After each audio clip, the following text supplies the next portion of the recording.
Okay, all right, good. A thumbs up from behind the scenes. So welcome to Gather at Grand, which, as I know you all know, is the umbrella over the Dominican sisters and their friends' efforts to bring the gospel to bear with depth and compassion on the critical issues of our time. So there are all kinds of events at Gather at Grand, and you are doing scripture study, which is right for the winter quarter when it's harder to go outside, although of course outside looks pretty good right now. We want to thank the sister support staff, Sisters Kit and Bridget, who are out on the porch helping people, sitting down, or one of them might be out on the porch helping people get into the room correctly. We will have Sister Christina Atienza when it comes time to run the microphone. She will help us with that. The leaders today are Maureen Bennett, who is in the back of the room conducting business on her cell phone, and Lori Joyce, who is ready to do handouts. It's a Zoom issue. Oh, a Zoom issue. Okay, so the leaders are helping with that. Mo Deer is joining us today, and Sally Karsty online. So we couldn't be doing this without them. Our process today sounds too loud to me, but is it? Okay, can you turn it down a smidge? Our process today, better, I think, we need to get through almost half of our text. You're going to feel like it's a Russian novel, thousands of pages, though in fact it's shorter than that. If anyone is missing a handout, we have copies able to be given out. And you have 3 handouts. One is the complete text of Ruth. The other is a front and back page, which reminds you of some of the steps that we're taking in order to get at the text.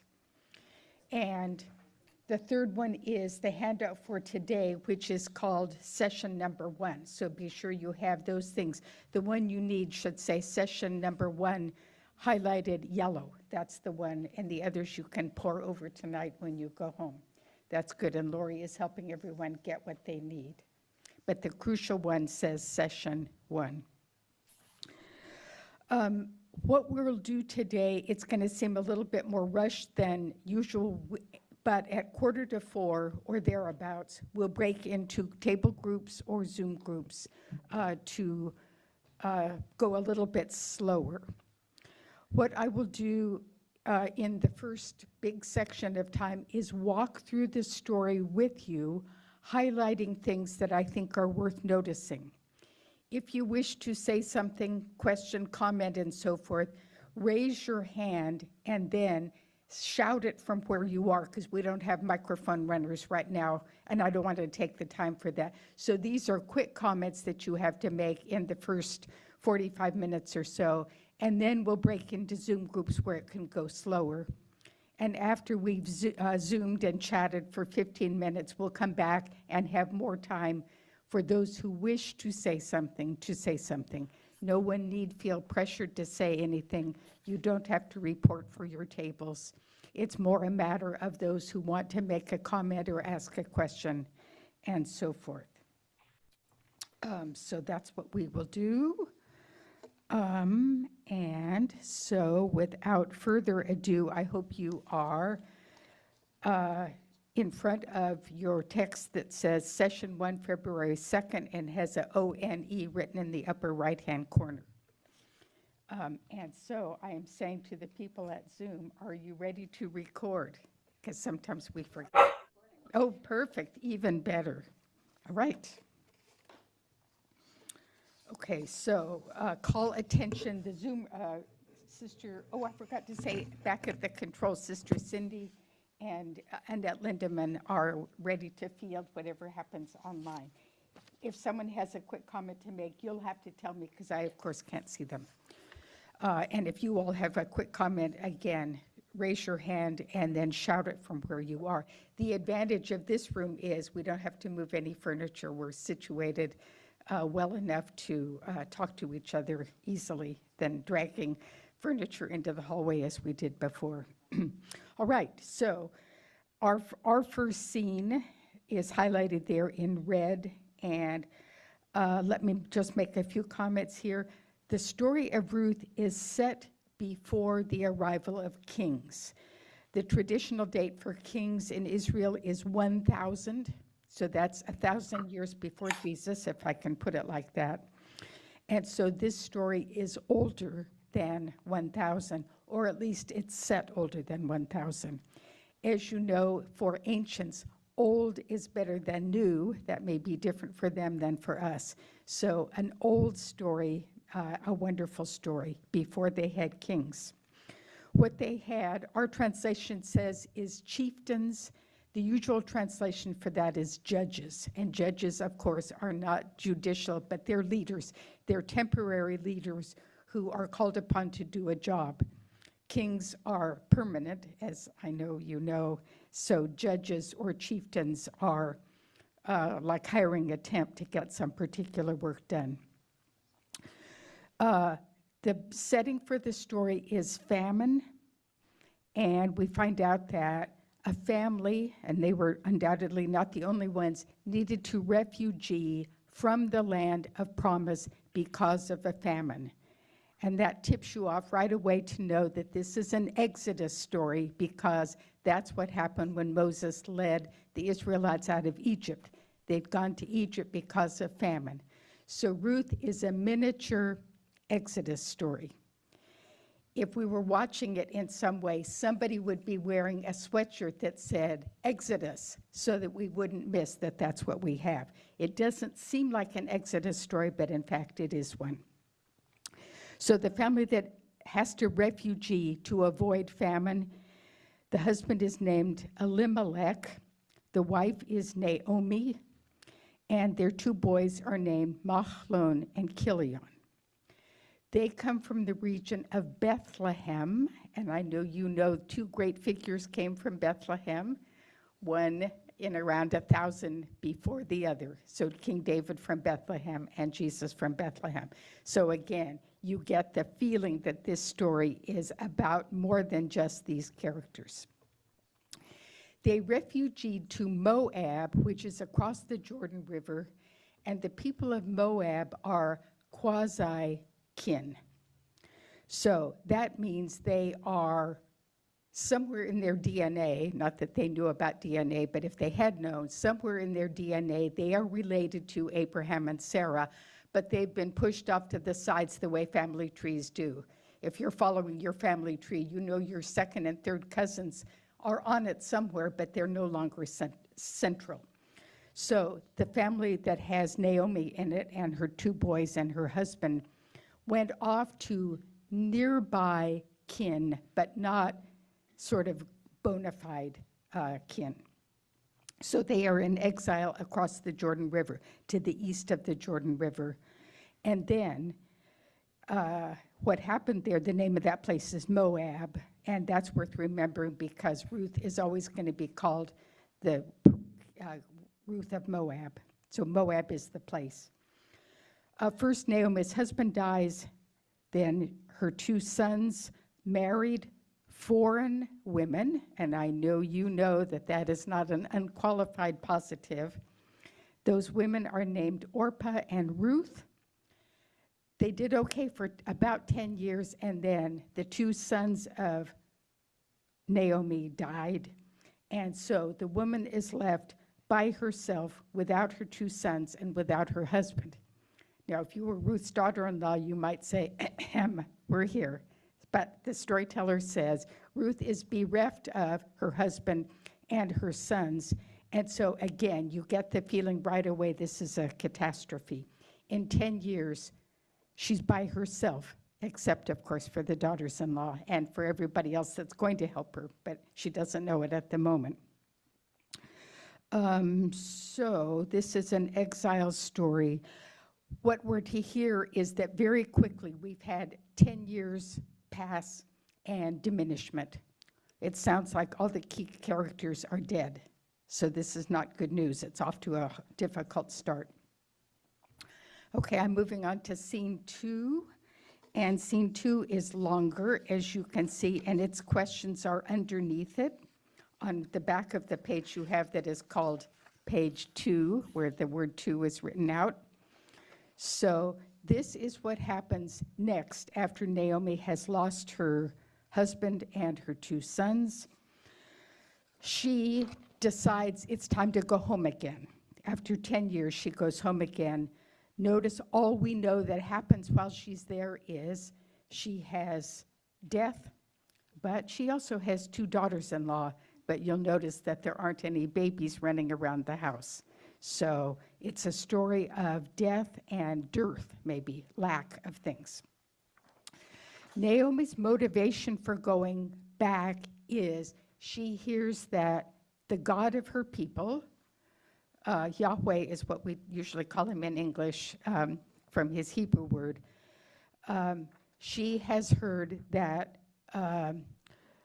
Yahweh has, and the English word for that is the Lord, has taken note of his people and given them food. So famine is replaced by food, and that seems to be all that Naomi needs to know to get her back, going back home again. She hits the road, accompanied by her 2 daughters-in-law, and they are all going together. Notice she lets them start up with her, but then in verse 8 she says, "Turn back, each of you to her mother's house." So she urges them to go back to their ancestral home. She then blesses them, "May the Lord deal kindly with you." So that's like saying, "God bless you." And she says, "May you find security in the house of a husband." What she means, of course, is a husband that's still alive, unlike her 2 boys. So the daughters-in-law start out with her, and she urges them to turn back. So ask yourself, since for the probably for all of today, Naomi is your main character to identify with. So if you were Naomi, thinking about the experience that you've had, why is she, having lost her husband and 2 sons, why is she pushing these daughters-in-law back? So for what reason? We aren't exactly told the reason, we have to figure it out. So she says, "Go back to your mother's house. May the God of my people deal kindly with you as you have dealt with the dead and with me." So a question to think about is, how have Ruth and Orpah been gracious with the dead and with me? And Naomi, as we know, feels sort of dead herself. And she continues to bless them. "May the Lord," meaning the God of the Israelites, "grant that you each find security." And security is, it isn't a very good English word. May you find restful security, enough of what you need, and it's sort of relaxing. It's adequate. It's even maybe enough, whatever enough is. "May each of you find security in the house of a husband." She kissed them farewell. So think about how Ruth is talking, how you think she's feeling, what her motivations are, and so forth. She kissed them farewell, and they broke into weeping. So how did the daughters-in-law feel about their mother-in-law? They said to her, as you can hear them, what does she desire for her daughters-in-law? It is security and rest and husbands. Okay. And they say, "We will come with you to your people." So don't let them say that too glibly, because what they're doing is uprooting themselves to go to some place where they don't necessarily speak the language. They've never been there. They may not be very welcome. Naomi is the only person that they know. They are widows and foreigners, so this isn't exactly advantageous to them. "We will return with you to your people." So ask yourself what motivates those 2, and eventually, as I know you know, what motivates Ruth. But Naomi replied to that generous offer of theirs, no, turn back. Okay, and let your Naomi decide how to say it. Is she irritated? Is she sad? Is she what? And why? Turn back, my daughters. She calls them her daughters. Why should you go with me? That's a really important question. Why would the two foreign daughters-in-law want to go with Ruth? She asks them that, and let your Naomi be asking the question of the Ruth that you are soon going to be identifying with as well. And she then gives them a reason why they shouldn't continue with her. So why should you go with me? Do I have 2 more sons for you to marry? Am I pregnant with 2 other sons that you might marry, who might be husbands for you if you're very patient? Turn back. My daughters, I am too old to be married. And Naomi says, this is way beyond my capacities. Poor little old me, I can't manage this. I'm too old to be married. And then she says a little bit more in her speech, as I know you know is important, because the very thing that she says she can't do is, with some changes, what she's going to be able to do. So we need to hear it. Turn back, my daughters. I am too old. Even if I thought there was hope for me, which I don't, even if I were married tonight and conceived and bore sons, and you know how long that takes, and you know how, the 2 daughters-in-law are already grown women. Should you wait for them to grow up? Say, Naomi is saying, this is such a terrible idea, you coming with me. Should you, on their account, these 2 little babies that I'm not even able to conceive and that you wouldn't want to wait for, should you, on their account, debar yourselves from marriage? Should you postpone the possibility of marrying somebody back in Moab and having babies? So she has generated the possibility that she says couldn't happen. Naomi is not able to provide husbands or babies for these 2 women. She then goes on to say something else that maybe we didn't hear before, but maybe you did hear it. She says, my lot, what's happening to me, is more bitter than what's happening to you. So it's worse for me than it is for you. And then she says in verse 13, this is God's doing. So we begin to hear that Naomi is angry at God. Now, in verse 6, she was willing to go back because she heard that God had provided food, but she's still mad at God. So allow your Naomi to be mad for whatever reasons she says and other reasons that you may think that she would be feeling. So you're projecting your experience into Naomi.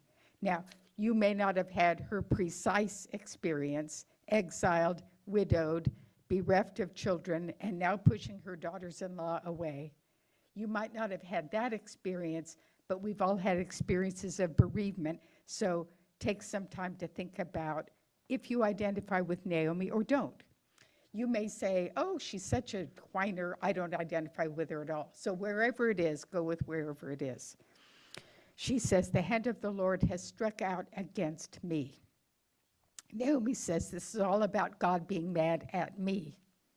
Do you agree, disagree with what she says? How is Naomi doing with God? How will God be doing with Naomi? So it's quite a little speech. She says a lot, and don't miss to assess what she's saying. She blames God. They break into weeping again, and the one daughter-in-law, Orpah, I always think Oprah Winfrey probably took her name from Orpah, but just moved some of the letters around a little bit. Orpah kissed her mother-in-law farewell. So Orpah is convinced by what her mother-in-law says. Yeah, I think I'm out of here. This is almost the baddest thing that happens in the whole story, where Orpah says, I can't quite do the most amazing thing that you've just discouraged me from doing. I think I'm going to go home again. In the Bible, that's pretty innocent. On a scale of 100 being bad and 1 being good, this is a 1, I think. So Orpah goes back, not a bad thing, but Ruth clung to her mother-in-law, so it's even better. Naomi says, see, your sister-in-law has returned to her people and her gods. Go with her. Okay, ask yourself, Naomi is pretty intense about this. Go follow your sister-in-law. And then Ruth's speech that we have heard many times and probably sung many times. And I'm back at the questions on the reverse side here, page 2. Ruth's questions and Ruth's motives. What motivates Ruth to make the decisions that she makes? How would you name Ruth's motives? Because in some way she doesn't tell us what it is. Is she just looking for a free home? Maybe she doesn't enjoy being a Moabite. She'd rather be a Bethlehemite. Maybe she thinks she'll go where the food is. Who knows what she thinks? Naomi has just given her a huge set of disincentives, and Ruth has overridden them, but she hasn't exactly told us why. And how are you reacting to Ruth saying, I'm going to stick with you, Naomi, I'm going to stick with you. So allow her to have a set of motives in case you want to change her mind about what her motives are. When we aren't told what her motives are, the motives that are in play in your interpretation are yours. So a little bit of self-awareness there. Okay. Does your Ruth hear her mother-in-law complaining, whining, sort of telling a story? What is it? How do you think these two are reacting to each other? The 3 asterisk yellow, I think they're yellow on your sheet on page 2. Naomi, don't miss this because we won't get back to it for a while. Naomi dismisses something that she would provide husbands for Ruth and Naomi and Orpah. Naomi dismisses something that's going to turn out to be helpful. But you should be asking yourself, even if you already know, how can an old Naomi have more babies? This is a silly thing to do. So, whom does Naomi blame for her troubles? I think that's pretty clear. She doesn't say it was the water in Moab. She doesn't say anything except, this was God against me. So is your Naomi overreacting a little bit? Does she remind you of Jonah, where Jonah says, this is all about me? How do you hear Ruth's words? As you listen to Ruth's poem, which comes in, starting at verse 16, do not urge me to leave you. Do not urge me to turn back and not follow you. Wherever you go, I will go. Wherever you lodge, I will lodge. Your people, my people, your God, my God. Now, those are big claims that Ruth is making. Naomi has, in a sense, disinvited her from that. And Ruth is saying, nope, I'm signing up for all of those benefits. Where you die, I will die and be buried. And then Ruth says, thus may the Lord do to me and more, if anything but death parts me from you. And in the Bible, a lot of times people make that oath, and we're to assume that they do something like draw a sword across their throats. Thus may the Lord do to me, kill me, if I don't follow you. So Ruth has taken a serious formal oath. It's like putting her hand on a Bible and saying, I do swear to tell the whole truth, and nothing but the truth. So Ruth has vowed to go with Naomi. When Naomi saw how determined she was to go with her, she stopped talking. There again, you want to interpret Naomi's silence. Is it gracious and resigned? Is it mad? Is it resentful? What does your Naomi want? What will please her? she's pushed Ruth back really sort of determinedly. And then when Ruth says, nope, I'm going with you, Naomi stops talking. Now, I think in this group, or not today, but earlier, we've talked about the silent treatment. And I'm sure in marriages and in families, and certainly in the convent, the silent treatment is a powerful tool for discombobulating people. When somebody stops talking, you sort of don't know what they think. So you are Ruth, going back with Naomi, who has stopped talking. So are you pleased with your choice? Are you happy with your mother-in-law? You are also Naomi, who has decided that she needs to stop talking. She said quite a bit in the story. Why does your Naomi stop talking? Is she mad? Is she resentful? Is she confused? Is she sad? Since we don't know, we get to fill it in. And as I know you know, your Naomi can have all kinds of reactions at different times in her life. Orpah said nothing. She just went back. Ruth says a lot. Okay. So, as Ruth and Naomi come into town, and they probably weren't on their own, but the spotlight is on them, we get another crucial piece of information, and I'm back up at the text now.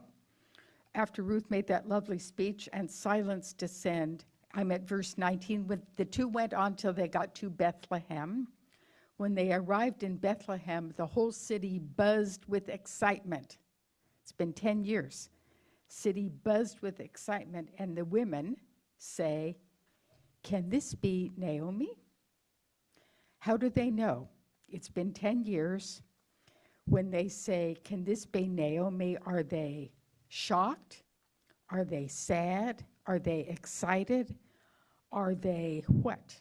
And what's their clue that it's Naomi? Now, maybe she's wearing a name tag, but she probably isn't. And why do they say, can this be Naomi? They don't say, hey, Naomi, hi, welcome back. They say, can this be Naomi? So how do you interpret that question? They don't even say it to her. They sort of say it behind their hands to each other. So get the feeling of that. It's not just one thing. There's a number of possibilities, but there's something in it that's more than, hey, hi, how are you? There's more than that. She says, giving us a big clue, do not call me that name.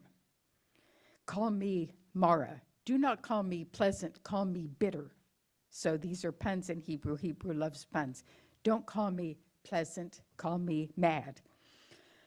Shaddai, that's a name for God who stirs up trouble. Shaddai has made my lot very bitter, so my name is not Naomi, it's bitter.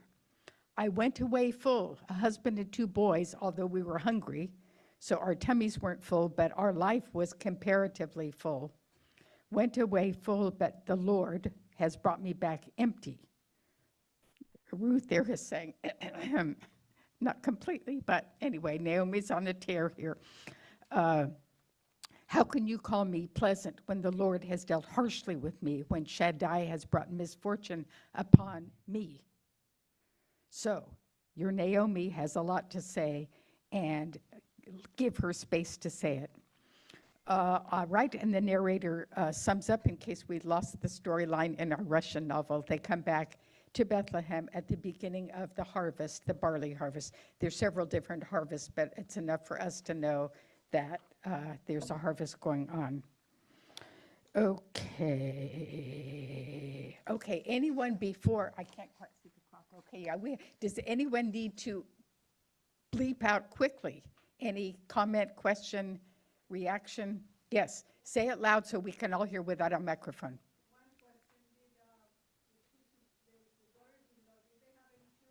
No, not a kid in sight.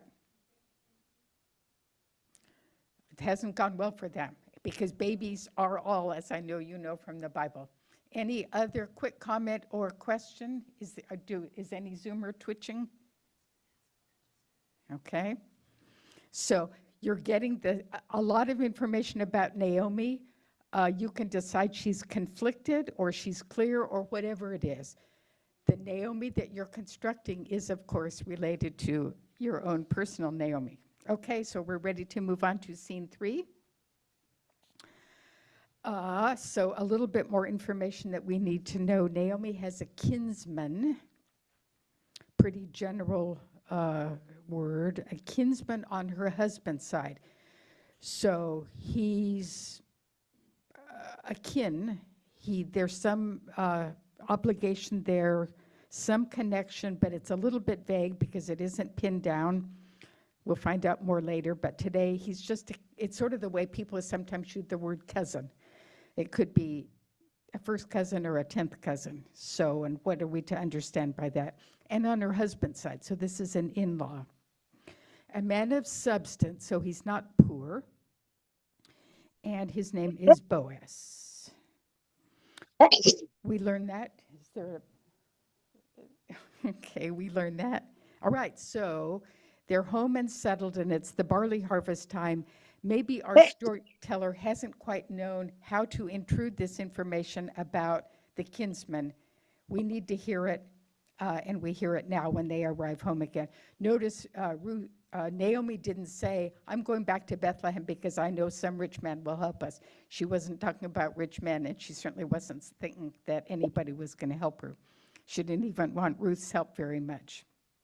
Okay, but Ruth now has a new idea. Ruth the Moabite, and the storyteller keeps calling her Ruth the Moabite, Ruth the foreigner, Ruth the non-Jewish person. That's a little bit anachronistic, but you get what I'm saying.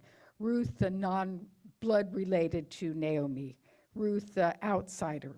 Moabite means all of those things.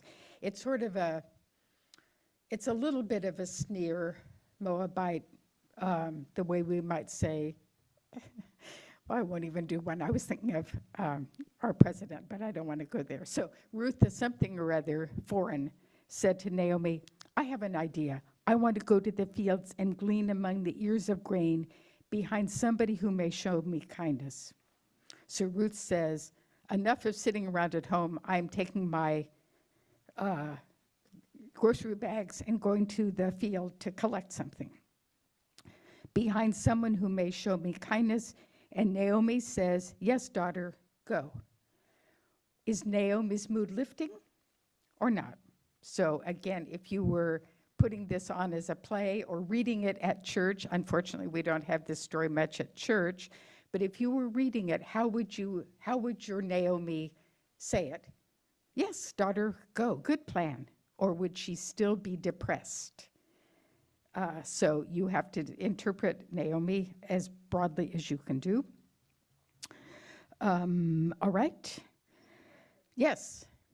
What's the meaning of the phrase, behind someone who may show me kindness? Okay, it sounds like she's saying, I'm going to take my shopping cart and go down the aisles of the store and see if anybody will feel bad for me and put something into my cart as well as into their own. So she is. She's going into the fields as A harvester.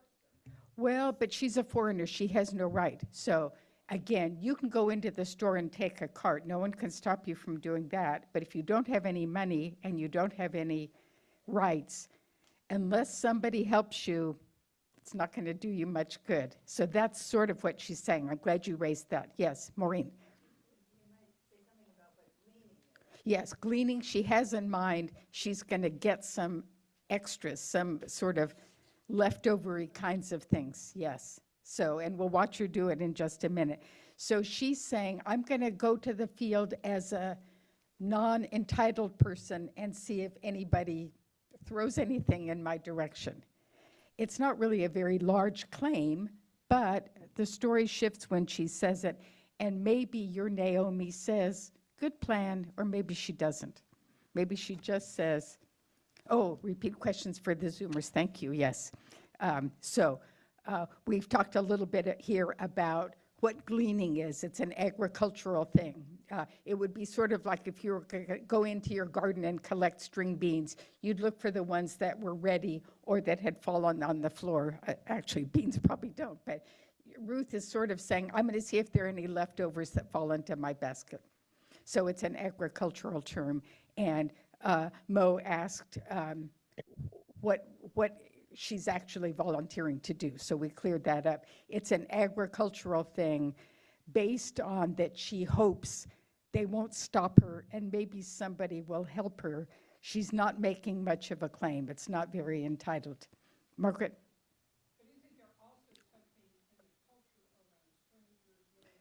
And we will get there. So she seems to think it's worth a try. And our question should be, if you went to the store and hoped somebody was going to throw something into your basket, maybe they would if they knew you, or maybe they wouldn't. So again, Ruth is sort of a, go-getter here. So that's good. All these are little character clues. Maybe Ruth wants to get away from Naomi if she's still getting the silent treatment. It can't be as bad as hanging around home. So allow your Naomi to be spacious. Kit, and then Adele.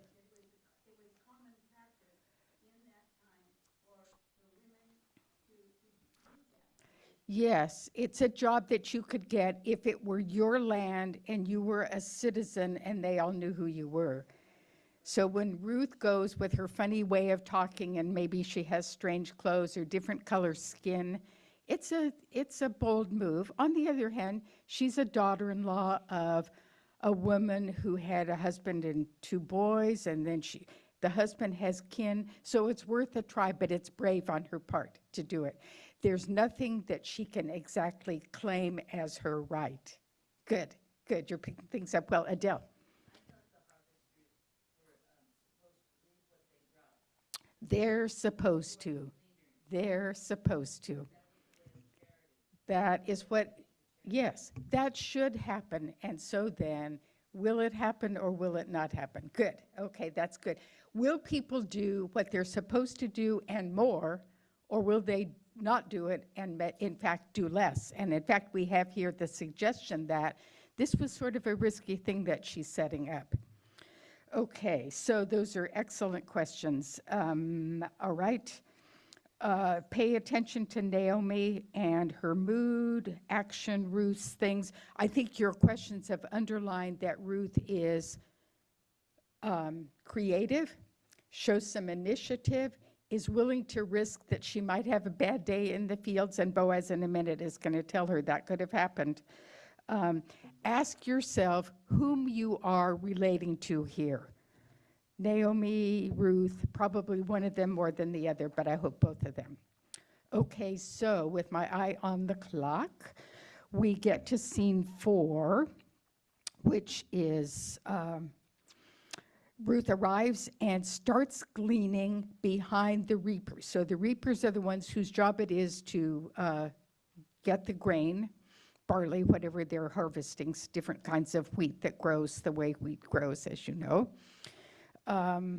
And luck brings her, our story tells, and then winks so that we know that it's more than just chance, to the field of Boaz. That's why we had to meet Boaz at the beginning of chapter 2, so that we know, maybe even before Ruth does, or she may know it, that she's gone to a place where the odds are good that somebody will help her. Boaz arrives. He comes midday. They've already been working before he gets there. Notice how he talks, "The Lord be with you," and they say, "The Lord bless you," very religious. Boaz says, "Who is that? Who's that Moabite girl?" Okay. The servant knows who she is. She's a Moabite girl who came back with Naomi from the country of Moab. And she said, "Before you got here, can I please glean among the sheaves behind the reapers? So if some falls onto the ground, can I pick it up?" The person that's working for Boaz says, "She's been here for quite a while. She came early, and she's only taken a short little break in the hut." And she seems to be, and again, this we could talk about it if we had a lot more time, she's sort of waiting for his permission, though she's already gotten a good start, and they've allowed her and so forth, but somehow she's waiting for something from him. And the helper here says to Boaz, "This is your call." Listen to Boaz in verse 8. He addresses Ruth. He calls her "my daughter." Is that patronizing? Is that friendly? And says, stay in my field. Stay close to my workers. Where they are, follow them. I have ordered that my people not molest you. You will be safe here. If you're thirsty, it's a hot day and you've already been here for a long time, help yourself to water. The men have drawn it and you are welcome there. Ruth's reaction, you can read it there. She says, why are you so kind to me? I'm a foreigner. In case we didn't get that she has no rights, she says to him, I know I have no rights. I was hoping, and you've been kind to me. And you have to weigh how you like Boaz and how you like Ruth. Boaz then says, I've heard about you, and I'm appreciative. And then he gives a little recital of what he's heard. You've left your parents, your land of birth, and come to a foreign country with your mother-in-law.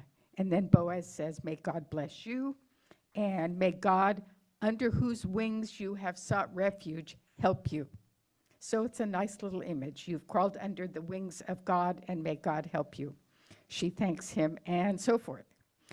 When it's noontime, in case Ruth didn't have a bagged lunch, she didn't bring one with her maybe, and he invites her, come and eat our taco truck that has come to help us, roasted grain, and she has enough. And she gets up after the lunch break to go work some more. And Boaz then says, not only can she take what falls to the earth, but pull some out and leave it for her so that there's a lot. And she works until evening and then sort of organizes what she's got, quite a bit, and goes back to town. Okay, so with my eye on the clock, we're doing quite well. Ask yourself how you are responding to Boaz. Do you trust him? He talks religious talk. We all know that that may not be enough.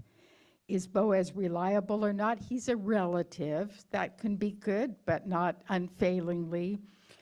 Has Naomi helped Ruth here, or has Ruth done much of this on her own? Is Boaz a little bit too snoopy? Is Boaz patronizing, or is he generous? And again, I'm just wanting you to consider all of the reactions that you could possibly have to him. Because again, when we do our next 2 times, we will go slower and you'll have to make some more decisions about Boaz. Is he trustworthy? Is he a man of integrity? Do you trust him? Should Ruth trust him? And so forth. Kinship ties, they count, but okay, so my guess is, and this may come out when we eventually talk, that you will have different opinions about Boaz. Feel free to have them because that's what makes the story rich. You don't have to be right, but we should circulate a lot of them. The way you probably have a variety of views about Naomi. Is she overreacting to her widowhood and so forth and can't sort of turn a new leaf and get started again? So let different things pop up. A single foreign woman is not safe in the field.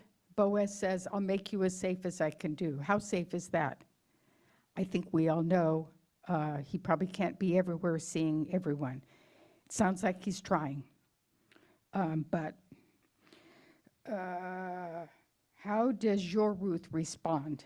And this will be an opportunity for you to talk about how you are seeing Boaz, how you are seeing Ruth. To be given a gift at the end of a period of labor could remind you of something in the Bible. If it does, you'll say it eventually, and if not, I'll say it for you next week. Okay, other issues that might rise for you. Okay.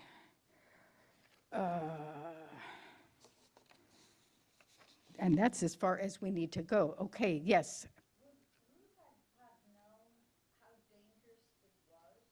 I think Ruth could assume that it's dangerous, and if she didn't know it before Boaz says, stick with my people, don't wander away lest she knows it now. But my guess is that as a foreign woman, childless widow, Ruth knows it. So when she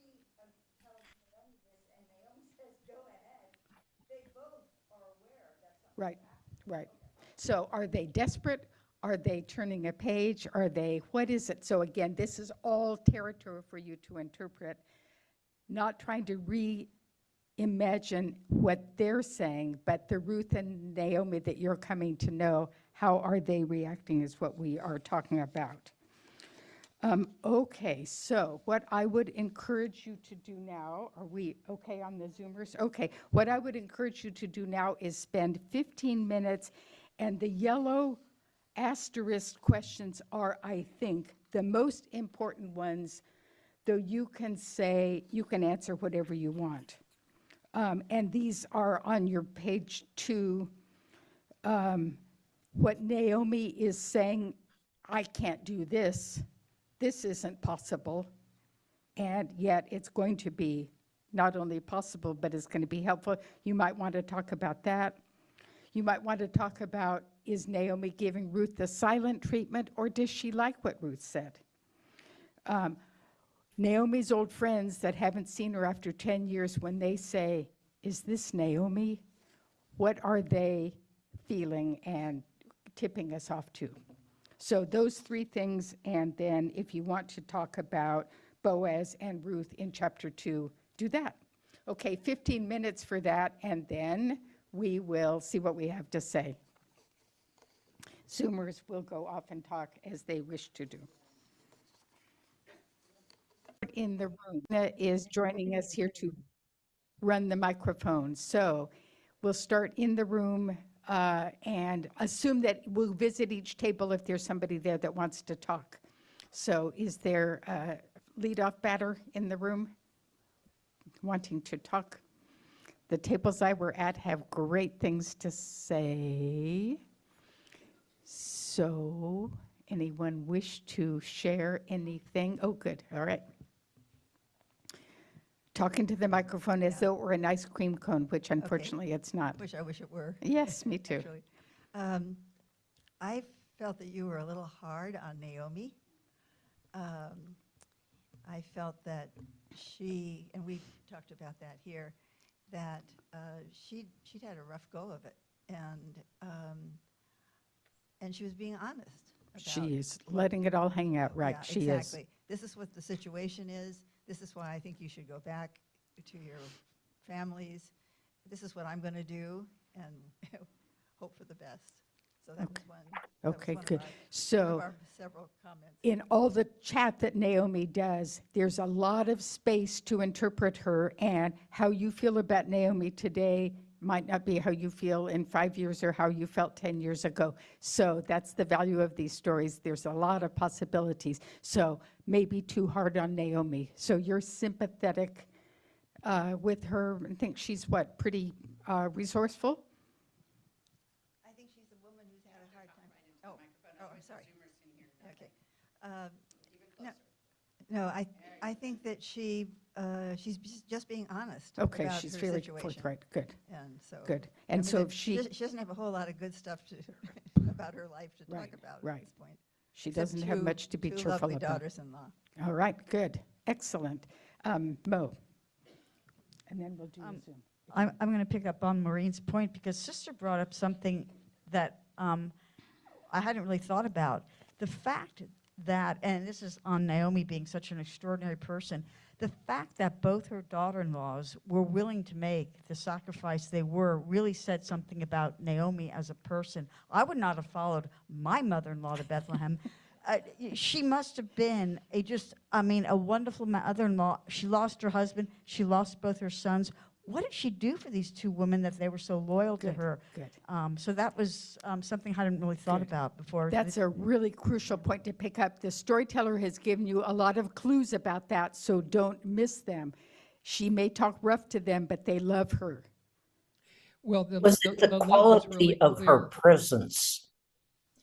The, Okay, just a second, we'll do Zoom. Margaret, finish, and then we'll go to Zoom, I promise. so the love was really, I think, very clear that Naomi put their future first by saying to them, go back to your people, marry, that's your best option. And the fact that one chose to do that freely, and the other chose to stay with Naomi, I think kind of is a mirror of the depth of love that existed between them. And I found myself saying, she's not the typical Jewish mother. So, Okay, good. A Zoomer, Joan, were you going to talk? No, no, no. I was just responding there. Oh, can you say it again? There was a Yeah. great deal of loyalty there. What?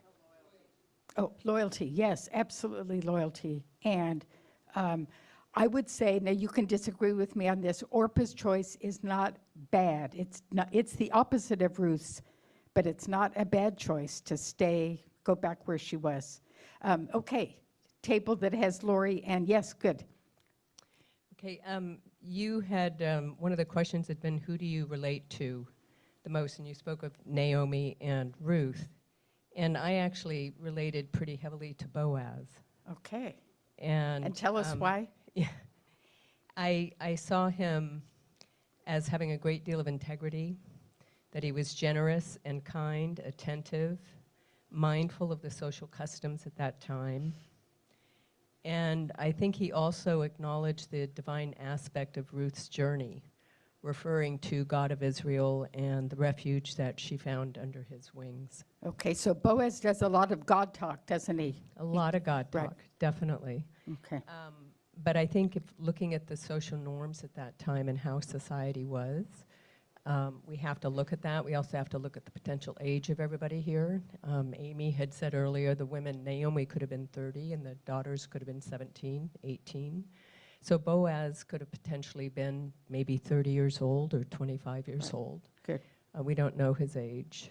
right. He's But he's working, so he's, youngish enough to still be out in the field. Exactly. But he may not be doing the heavy lifting himself. Yes, and I Okay. love the fact that he was a person, I'm not going to speak gender, but he was Okay. a person of means Right. who cared for the vulnerable and gave Okay. back. And I Good. think that was very important. Good. But But Lori? Lori, can you? I know I'm supposed to get past the patriarchy, but No, I you're just not. could not.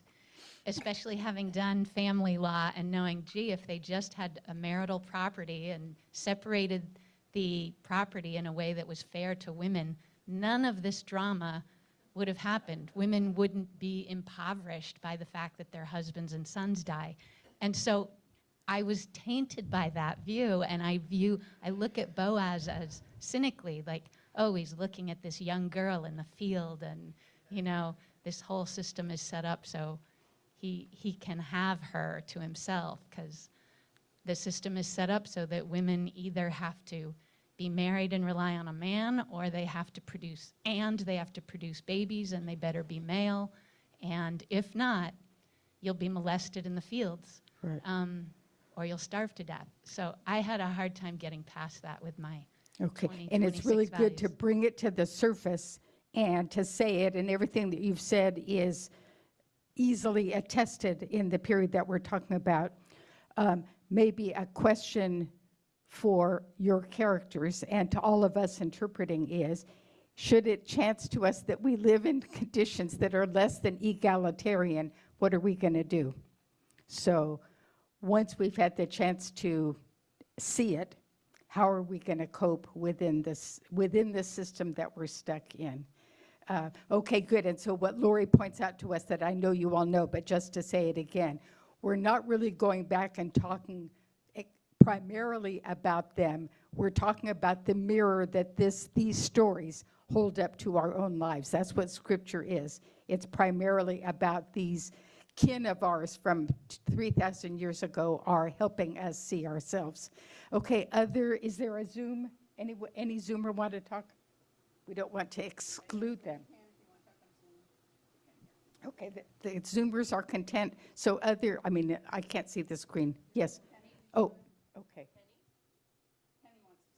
I was just going to say the one thing we haven't commented on, which I thought was pretty powerful, is how bitter Naomi is towards God.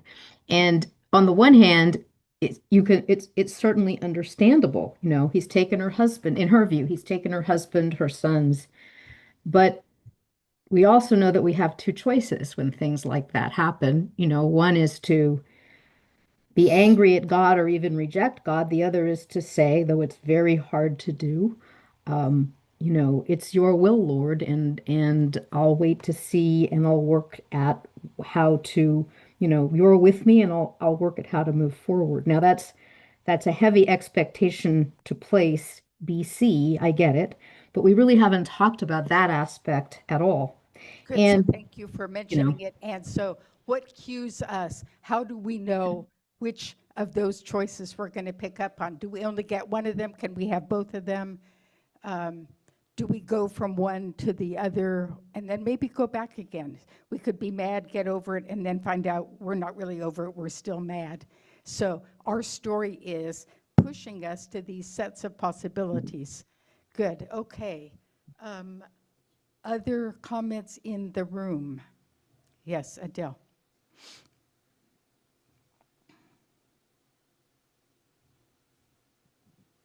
Well, I have several comments.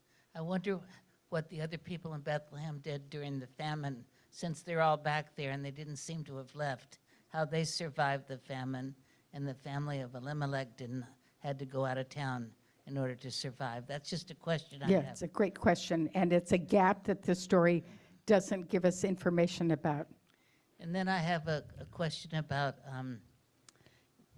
her devotion to the God of Israel.